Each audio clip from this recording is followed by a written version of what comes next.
Prime Minister of Canada, Dr. Mark Joseph Carney, to take the floor.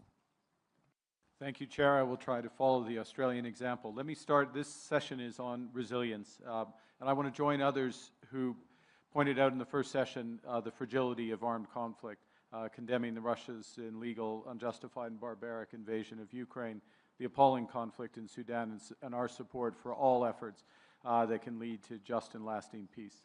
Now let me speak to climate change. It's been over a decade that we've realized that past is not prologue with respect to climate change. In other words, the tail risks of yesterday become the central scenarios of today. Tipping points are now being realized, and I want to give an example. 2 years ago, the forest fires in Canada alone made Canada the 4th largest emitter of carbon in the world. We have the example of the Darwin cyclone. This year, forest fire damage forests bigger than Sierra Leone, to give orders of magnitude. So we need action on all levels: mitigation, adaptation, and resilience.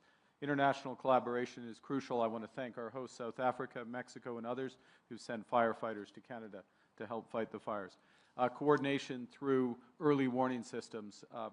The wildfire satellite system that we're putting in place as part of the G7, global public good, the work of the G20 in disaster risk reduction. Nature-based solutions. We're working towards our 30-30 commitment under the Montreal Kunming Protocol.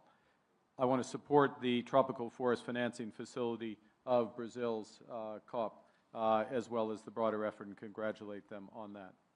In terms of our own mitigation, I'll just frame it as follows. We view addressing climate change as a moral duty, but also a commercial imperative, as Prime Minister Albanese just intimated.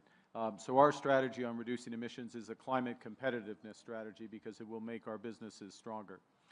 I referenced in my earlier comments blended finance. I'll just reinforce those, the importance of those efforts, including through the World Bank and beyond. But I want to highlight a few other issues before my time is up.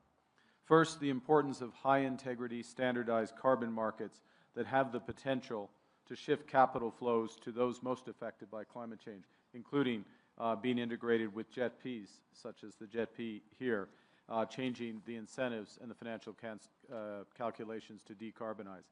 I'd suggest that we can catalyze enormous private sector demand for these credits by committing AI data center development to be carbon neutral.